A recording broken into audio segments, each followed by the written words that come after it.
I want to read something to you guys. Now, this is not a visual video, guys. I got the SIG out here for you to look at if you want to. But in all earnest, guys, sit back, close your eyes, and listen to the story. Sent to me by a friend of mine.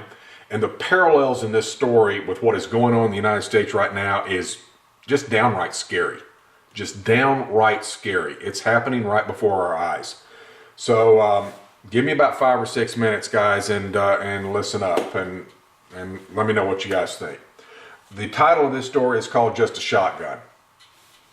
You're sound asleep when you hear a thump outside your bedroom door. Half awake and nearly paralyzed with fear, you hear muffled whispers. At least 2 people have broken into your house and are moving your way. With your heart pumping, you reach down beside your bed and pick up your shotgun. You rack a shell into the chamber and then inch toward the door and open it. In the darkness, you can make out 2 shadows. One holds something that looks like a crowbar. When the intruder brandishes it as if to strike, you raise a shotgun and fire. The blast knocks both thugs to the floor. One wreathes and screams in pain while the other man crawls to the front door and lurches outside. As you pick up the telephone to call the police, you already know that you're in trouble. You see, in your country, most guns were outlawed years before, and the few that are privately owned are so stringently regulated as to make them useless. Yours was never registered. Police arrive and inform you that the second burglar has died. They arrest you for first-degree murder and illegal possession of a firearm. When you talk to your attorney, he tells you, don't worry, authorities will probably plead the case down to manslaughter. What kind of sentence will I get, you ask? Only 10 to 12 years, he replies, as if that's nothing. Behave yourself and you should be out in about 7. Well, the next day, the shooting in the lead story of the newspaper somehow has portrayed you as an eccentric vigilante, while the 2 men that you shot are represented as mere choir boys. Their friends and relatives can't seem to find an unkind word to say about them. However, buried deep down in the article, the authorities do acknowledge that both victims had been arrested numerous times. But the next day's headline says it all. Lovable rogue son didn't deserve to die. The thieves have somehow been transformed from career criminals into Robin Hood-type pranksters. As the days wear on, the story takes wings. National media picks it up, and then the international media. The surviving burglar has become somewhat of a folk hero, and your attorney says that he is preparing to sue you and will probably win. The media publishers report that your home has been burglarized several times in the past, and that you have been critical of local police for their lack of effort in apprehending the suspects. After the last break-in, you had told your neighbor that you would be prepared next time. The district attorney wasted no time in using this to allege that you were lying in wait for the burglars. A few months later, you go to trial. The charges have not been reduced as your lawyer had so confidently predicted.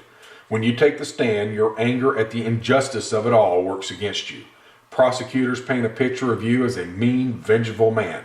It doesn't take long for the jury to convict you of all charges. The judge sentences you to life in prison. This case really did happen. On August 22nd of 1999, Tony Martin of Edmouth, Norfolk, England, killed 1 burglar and wounded a second. In April 2000, he was convicted and is now serving a life term. So how did it become a crime to defend one's own life in the once great British Empire? Well, simple. It all started with the Pistols Act of 1903. This seemingly reasonable law forbade selling pistols to minors and felons and established that handgun sales were to be made only to those who had a license. The Firearms Act of 1920 expanded licensing to include not only handguns but all firearms except shotguns. However, later laws passed in 1953 and 1967 outlawed the carrying of any weapon by private citizens and mandated the registration of all shotguns. Does that sound familiar, folks? Isn't that what Feinstein's want to do? Require registration of all guns? Sound familiar? Continuing, momentum for total handgun confiscation began in earnest after the Hungerford mass shootings in 1987. Michael Ryan, a mentally disturbed man with a Glasnost rifle, walked down the streets shooting everyone he saw. When the smoke cleared, 17 people were dead. The British public, already completely desensitized by 80 years of gun control, demanded even tougher restrictions.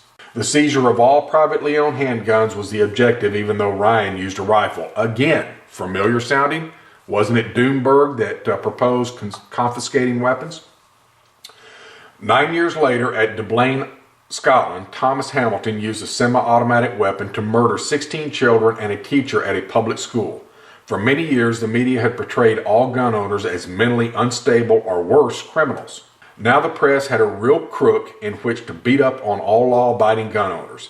Day after day, week after week, the media gave up all pretense of objectivity and demanded a total ban on all handguns.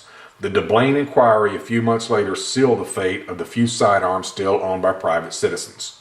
During the years in which the British government incrementally took away most gun rights, the notion that a citizen had a right to armed self-defense became seen as vigilantism.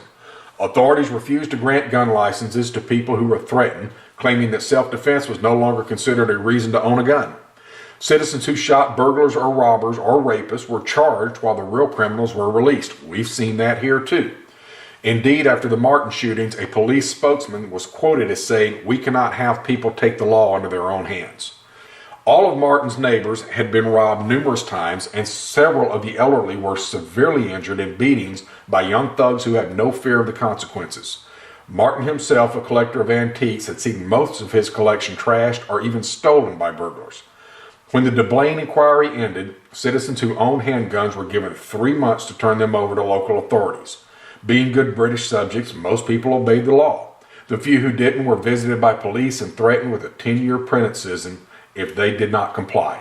Police later bragged that they had taken nearly 200,000 handguns from private citizens. Now, how did authorities know who had handguns? The guns had been registered and licensed. Isn't that being proposed by Feinstein right now?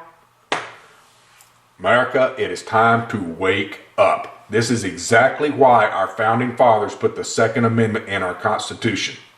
Samuel Adams was quoted as saying, "It does not require a majority to prevail, but rather an irate, tireless minority keen to set brush fires in people's minds." Folks, this is an important issue. This is not going to go away. It is up to us to stop this cold. And just one thing more, remember, the reason the Japanese did not invade the United States is because they knew that most of the citizens were armed. And I don't give a damn what anybody tells you. After Pearl Harbor, the United States military was in no position to stop them. There was nothing keeping them from coming ashore in California except us. That's all I got, folks. Share it around if you want. Later.